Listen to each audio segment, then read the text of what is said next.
How do I do it all? The Brezza gives me the power. Big runs for New Zealand in the second semi-final of the ICC Men's Champions Trophy. Rachin Ravindra, 5 ODI hundreds now, all in ICC events. Kane Williamson with 100 of his own, and Glenn Phillips and Daryl Mitchell with a burst towards the end. That means 110 of the last 10 and 362 in a semi-final. Well, that should be advantage New Zealand, you'd think, but we asked the questions of that first innings on Maruti Suzuki Arena presents ESPN Cricket for Match Day. We'll hear from Tim Southee and Vernon Philander in just a moment. Before that, Sanjay Manjrekar was very reserved and conservative with his pre-match prediction of 280. Yeah, I had to give something different from what Vernon and Tim gave, and Tim was closer to what we've seen, a big target there. Under lights, I would say the chase will get a little easier, judging from what happened in that England-Australia game. Having said that, what I've really enjoyed, apart from the target being a big one, is Rachin Ravindra's incredible talent, and Kane Williamson showing that classical batting still works in 50 overs cricket. Yeah, let's talk about both those two players. Rachin Ravindra, he loves ICC events. He's the only ODI batter to get all 5 of his first 500s in an ICC event. Tim, what makes him such a terrific batter at the big stage? I think just his temperament. He's still a young guy, but he's got a great head on his shoulders. If it wasn't for Kane Williamson still being slightly underdone with his knee in the One Day World Cup last year, he probably wouldn't have started in the One Day World Cup. And things happened for a reason. Played that first game against England, got a brilliant 100, and the rest is history. So he's a class player, and I think we're seeing it in different conditions around the world. He works exceptionally hard, and it was great to see the old timer in Kane Williamson, and I guess the next rising star from New Zealand have massive influence on that first innings. Yeah, Vernon, give me your thoughts as well on Rachin Ravindra. We will discuss the overall innings and the South African bowling, but you see this guy, it sometimes seems he can hit so many good balls for 4 and 6, if it's fair to say. Yeah, he certainly has a natural flow to his game, and I think it's exceptional that he has a guy like Kane Williamson, obviously alongside him to guide him through those periods, especially at the front. But like you say, he can hit some good balls, especially up front. I mean, it's a good surface that we have seen at the Gaddafi Stadium, but just the way that he imposes himself, I think he gives himself a wonderful opportunity to start to get in, to get used to the pace, to bounce at the surface. But once he's in, he really looked to transfer himself onto bowling attacks, and that makes him such a dangerous player. I think I watched a little insert of him where he says a couple of his role models are Matthew Hayden, and that's the way the guys play. It's a natural attacking game plan, and it's wonderful to see him, going and sifting through those gears the way that he has done in this innings as well.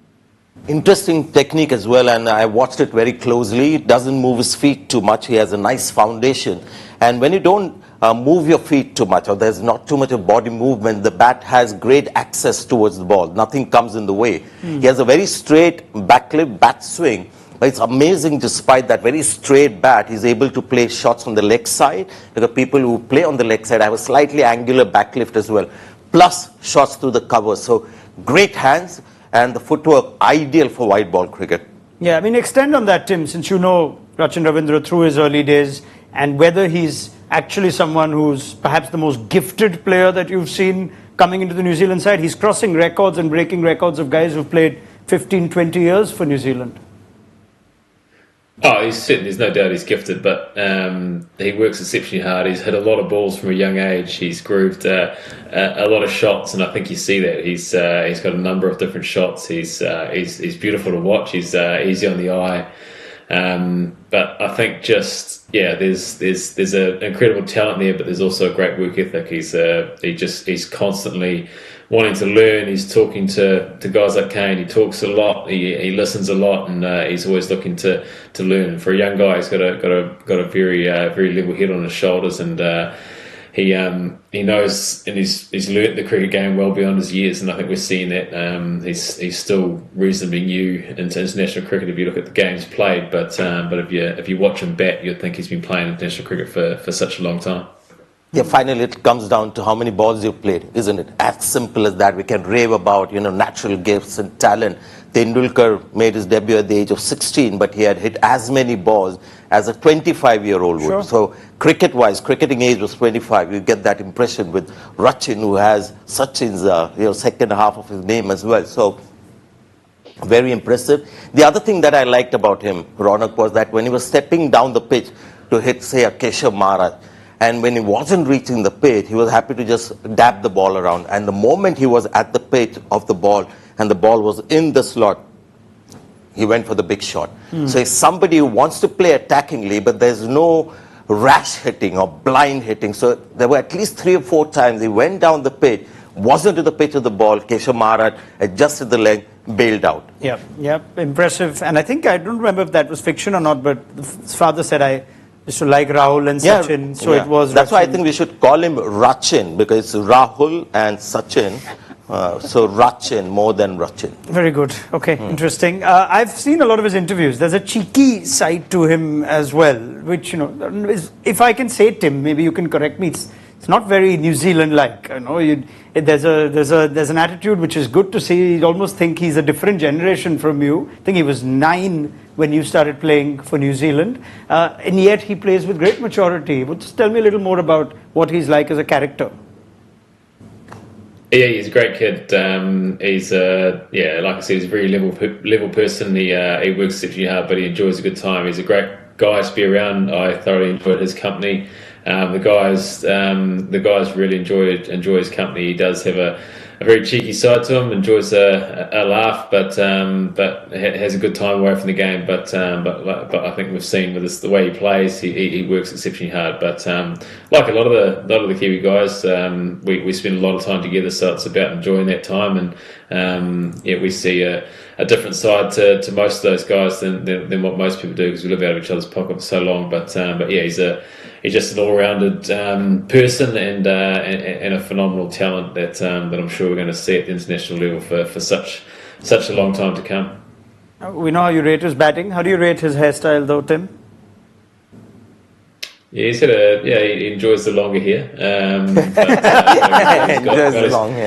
got it. He may as well flaunt it. There's a few guys probably in that team that are a little bit jealous of the amount of hair he's got, but it's his style and it's his way, and he's certainly embracing that. Yeah, no judgment on whether that's good or bad. Let me go to Vernon Philander now, and let's go to Kane Williamson. Set up the conversation there. We know he's world class. Vernon, what stood out from that Kane Williamson innings for you?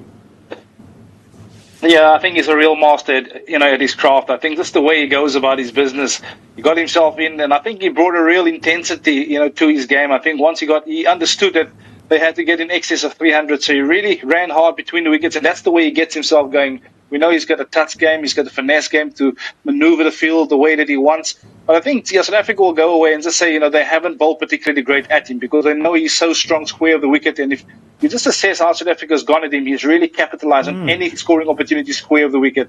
But I think just the way, again, we talk about these test players and the way that they step down to this 50-over format. He's just one example that's gone from strength to strength. 300s against South Africa, so he certainly loves the South Africans. But again, I think it was a masterclass at play this evening in a semi-final as well. One have to highlight. Yeah, 2 great shots in that innings. One, that typical shot over extra cover, which has become his signature shot. And then there was one where he went down the pitch and played a flick shot on the leg side against the turn.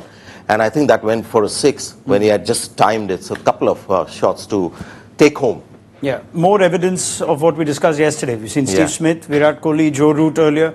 Williamson just carries on. This is the format for the world-class test player. Yeah, Ben Duckett as well, who played differently in India when England was there, but decided in the Champions Trophy he's going to be there for the long haul. Anyone who wants to stay there at the top of the order gets 100, a big one. We had Zadaran as well getting 177, and the team benefits greatly from that. So the quick fire 40s and 50s are a slightly hazardous approach, I think, in 50 overs cricket. Yeah, it almost felt like in the middle of that Williamson innings, Tim, that we were surprised how the strike rate just quickly caught up on him. It suddenly went to in excess of a run a ball, and it was without breaking a sweat. Does that tell us something of just how Kane Williamson might have assessed how he needs to go about this overall innings and what would likely lead to a score that they've got?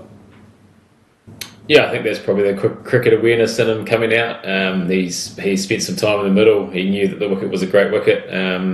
Obviously, the wicket's in hand, so he assessed and he decided to put the foot down. And I think the look at the style, the way they play, that for Ravindra and Williamson to be able to score at better than a run a ball for the hundreds really set the platform for the guys to come in afterwards. But I think you really noticed that shift in Williamson midway through his innings, and he knew that they needed a big total, and it was his time to I guess kickstart that innings, and set up beautifully for the likes of Mitchell and Phillips to come in and do what they do so well as well. Yeah, let's get to the conversation that Vernon touched upon on South Africa now. Vernon, could they have bowled any better? What did you observe of their bowling plans overall?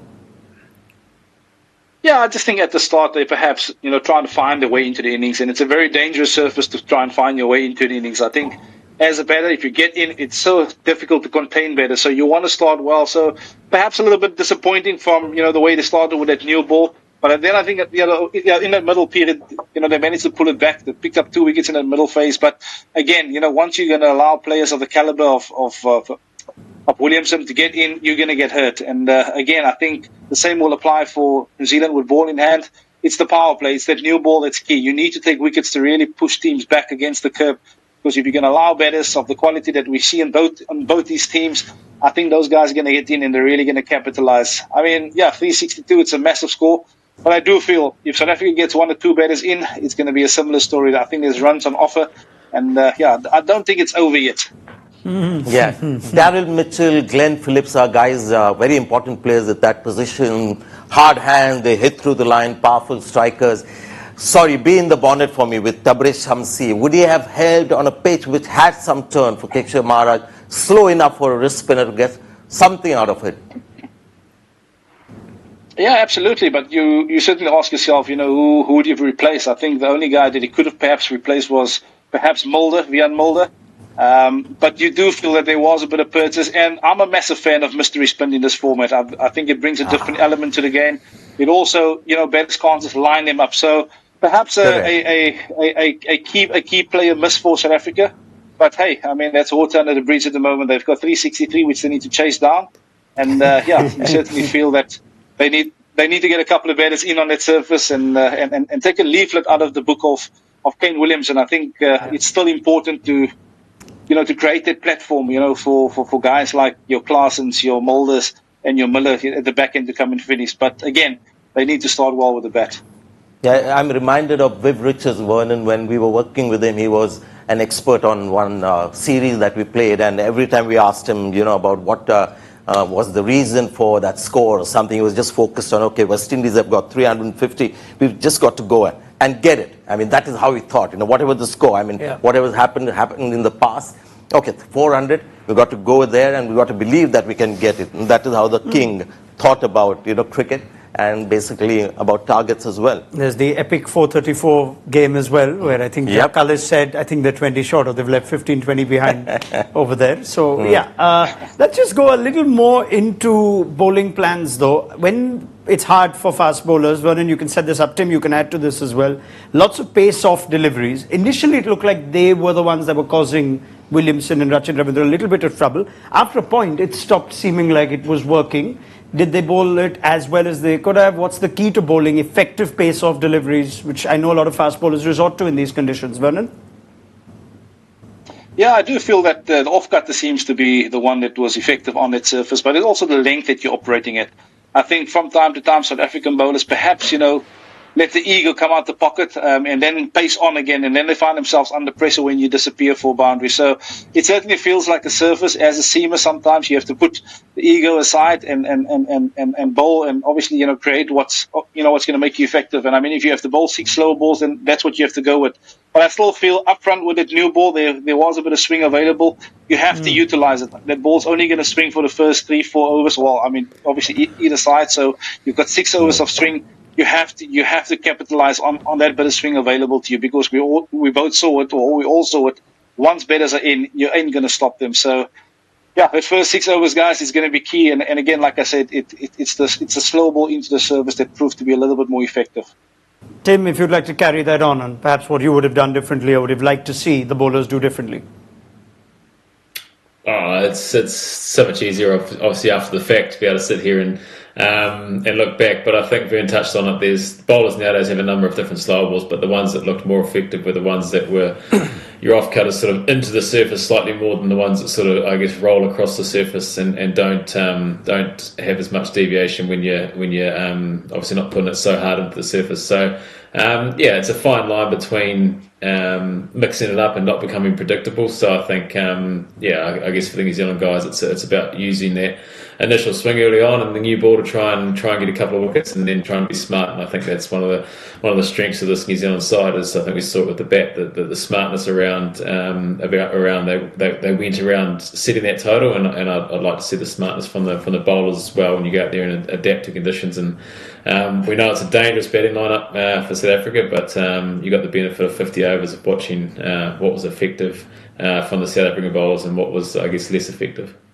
See, in the end, you've got to say, why did New Zealand reach that score? 363, there may have been some bowling issues, but two batters who got in, catched in. Just imagine if Rachin had got out on 42 or Kane Williamson on 55. Then you need more and more batters to come in and carry on with the momentum. When you have batters set, playing for the longer haul and getting hundreds, then you reach 300. So that was the main, I think, feature of that innings. All right. While we are discussing what bowlers can do, and yes, it is so much harder these days, especially in conditions like Lahore. We've seen 350 get scored so regularly there. It's interesting that Mohammad Shami, after India's semi-final yesterday, speaking to the media, brought up the issue of the use of saliva on the cricket ball, which was banned by the ICC during COVID times and then made permanent even after a couple of years later, stating that the use of sweat seems to be sufficient as assistance. But Shami brought this up, and I think Trent Bolt has brought this up. Let's ask the two fast bowlers on the panel today who bowled in the pre and post rule of the saliva usage, whether that makes a difference and how much of that is relevant when it comes to giving the bowlers something. Tim? Yeah, I think obviously that was a rule brought in around COVID with the virus that was going around the world. But I think as a bowler, you want to have a slight advantage. I think we see the game going the way it's going and seeing sides score 362 and more often than not over 300 in this format. It's I think there needs to be something in the bowler's favour, and whether that's a little bit of saliva now that the coronavirus seems to be a thing of the past, then I don't see why they couldn't have brought that back in. But did it make much of a difference, though, Tim, from your experience, when personally for you, did it make a big difference? With or without saliva? With the saliva, Probably not so much in white ball cricket. Like Ben said, I think the ball only swings initially for a few overs, but with the red ball, you are able to bring it back, and obviously sweat can be limited at times in various parts of the world on how much you're actually sweating. Whereas saliva, you're able to obviously have access to it from a number of sources and in all parts of the world. So I think there is an advantage to having saliva on the ball, probably more so in red ball cricket than white ball cricket. I think initially you're trying to look after that white ball, but after that initial phase of trying to swing it, then you're trying to, I guess, get that ball as soft and as old as possible. Then it becomes slightly harder to hit. Vernon? Yeah, I think if we look at the state of that ball, I mean, towards the back end, it was really scuffed up. And I think had you used the saliva, I think the factor or the element of the reverse swing might have come into play. So it certainly does play a part. I think, especially with the new ball, you can get it to sign up and, use the elements to swing it a little longer up front. But, I'd like to see that element being brought back into the game because I think it's needed as well. I mean, we've just, especially in ODI cricket, where we see, batters really dominating, especially when you play on surfaces like we've just seen in Pakistan as well, where it's really batter friendly. So saliva basically, I'm not an expert in these matters, but saliva is always available to use to, get some help for you. Sweat not always available. There's also something brought up of some players sweat more and some don't, so even the usage... Yeah, the question to either of the two is there a difference when you use sweat versus saliva? As in, is it anything, is saliva more handy or has more of maintain the ball, to make the ball heavy or shines a little more than sweat, or there's nothing there between the two? apart from obviously the supply that's always there with Vernon? saliva. Yeah. Yeah, we always try to, with the South African team, we're always trying to keep the ball as dry as possible. So I think the minute you start erring on the side of sweat, I think you start, wetting both sides of the ball. Your hands get sweaty, and especially when you play in hot, humid conditions. So yeah, the saliva was definitely, the preferred method of signing the ball for us. And like I say, I think, in the longer run and scheme of things, I'd like to see that being brought back. But as far as sweat is concerned, I do feel that it's difficult to control, the amount of sweat that you put on the ball once you start sweating, obviously heavily. Because the pictures that we grew up with, cricket has a long history of over 100 years, and something that we used to copy as kids were fast bowlers constantly doing this, and that's completely gone out of the game. And if they did it for so many years, with sweat also being another option, then I'm sure that it had just the optimum amount to be used. I know Kapil Dev used to use the saliva on just a little mark that was left after the ball pitched around the seam, and it didn't need sweat for that. So, okay. Yeah. Tim, something to add? No, it's just a bit of a light-hearted one. But in places like New Zealand and England, where it's not so hot, it means that the bowlers got to shine the ball more because we're the only ones that are sweating. So I'd like to see saliva back, so then the batters can actually shine the ball and have no excuses. Right, let's look ahead, shall we? Still chaseable. There are runs to be had here. Do you sense it'll get easier to bat second innings? It will definitely get easier. The pitch changes. I remember Uruj telling us that it happens in Pakistan, especially in Lahore. So chaseable, and a team that has done that in the past. Having said that, New Zealand bowling, outfit is very efficient. They've got variety. They won't be stuck with pace. If the paces don't do well, they've got at least 3 or 4 spinning options. And Klaasen, the way he came back in the last game, just makes South Africa look that much more formidable as a chasing, team with the bat. But I'm backing New Zealand here, having said all that. Yeah, all those numbers that we brought up, these are numbers that you wouldn't want to be looking at if you're in the South African dressing room. They're not looking at it, but we'll show it to you anyway. Batting second, just the 100 in one individual 100 that they've got. And as you can see, the win-loss ratio, it's 5-8, as against 11-7. That's in the last couple of years for South Africa in ODI cricket. Key batters and batting plans, Vernon, Philander, as they look to chase this down. It's never been done in an ICC knockout game, a chase in excess of 300. Yeah, I think I wouldn't be looking too much into that individual hundreds. For me, it's more the partnerships. I think South Africa, they will need 150-plus partnerships somewhere along the line if they're going to get anywhere close to that score. But I do feel that they have the personnel. If Bavuma, Markram, Van der Dussen, if they can get in and really lay the platform for your strikers like Klaas and the Miller to come, I think they can be in with a really good shout of chasing the score down. Again, I think it has been a tough, obviously a tough venue to defend scores. But I think New Zealand, they've done wonderfully well there. In terms of Mitchell Seth, I think if you look at the pace that he bowls it a lot slower. So as batters, you have to generate your own pace, where I do feel perhaps, Maharaj has erred a bit because he's gone a bit quicker. And as a batter, you want pace on the ball. So I do feel, summing up conditions, and I think I said it a little earlier here, they are street smart when they play, in these various conditions around the world. But hey, as much as you backing the New Zealanders there, Sanjay, I'm going to be biased this evening, man. I have to be. That is what we want from you, really. Tim, quick question to you. Klaasen is obviously the batter that New Zealand will fear. He showed good touch in the last game. Do you think there'll be a bowler they'll keep overs off, especially against Klaasen? He deserves that kind of privilege almost. Yeah, dangerous player, very dangerous player, and we've seen that over the last 2 or 3 years.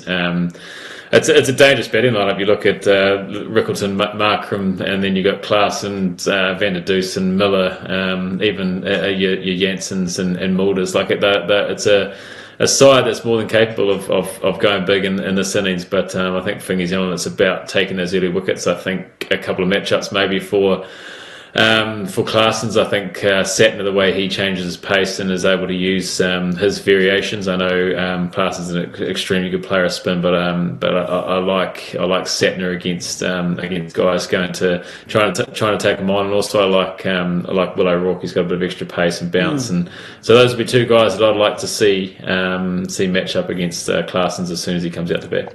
Yeah, because Which is Sanjay has hopefully been early. impressive. Yeah. Yep. Yeah, I he's mean- saying he hopes to see Sanjay. Yeah, and Sanjay has been early. amazing as a left-arm spinner. He's gone from 68 kilometers per hour to 90. So he's that kind of a bowler who is hard to predict, and he's bowled really well on these pitches. So looking forward to that matchup. On to it. Time for predictions. Vernon Philander has already said he's going to be patriotic about his predictions. Of course. But let's see. If that is to happen, it'll make for one hell of a game if they're going to chase Yeah. 362. Vernon, are they going to do it at the last ball? How do you see this going? I think they're going to do it when over to spare. I'm going to be that positive this evening. Tim Southee, react to that. I'd like to think 362 is a little bit beyond it. I think, New Zealand will bowl South Africa out around about that 300 mark. Well, I backed New Zealand in the preview as well as the team likely to win, and I stand by that. I just think New Zealand have the bowling variety, and they might just be able to stop the South African juggernaut. Oh my. I must say though, I think before the semi-finals, Vernon should hear this, that when Sanjay was talking about the dynamics of the semis in that India-New Zealand game, he was saying perhaps it will not be the worst thing if India lose that New Zealand game because they would prefer South Africa in Now the semi-final. that's like throwing your friend under the bus. Vernon, ignore No, he that. said that. He said that. So I'm just letting him know. So you're basically now, are you going to make something like that here for Tim and Vernon to hear that India would prefer playing South Africa or Yeah, prefer I playing maintain. New Zealand? New Zealand, although they lost to India in that earlier game in the group stage, I feel India would prefer to meet South Africa in the final. But I think with the kind of scenario that we have now, New Zealand look like the more likely entrant You're into the just trying to finals. be all polished about it. Give him hell for it, Vernon, if you'd like, before we sign off. No. We'll chat about this later on. Good man. Oh dear. Good man. Thank you, Vernon Philander. Tim Southee, always a pleasure. Thank you, guys. Sanjay Manjrekar will be Thank back you. as well. At the end of semi-final number 2, we'll have our final ready. Let's see if New Zealand prevail or will it be South Africa to do something that's never been done before. Join us for post-match analysis on Maruti Suzuki Arena presents ESPN Cricket for Match Day.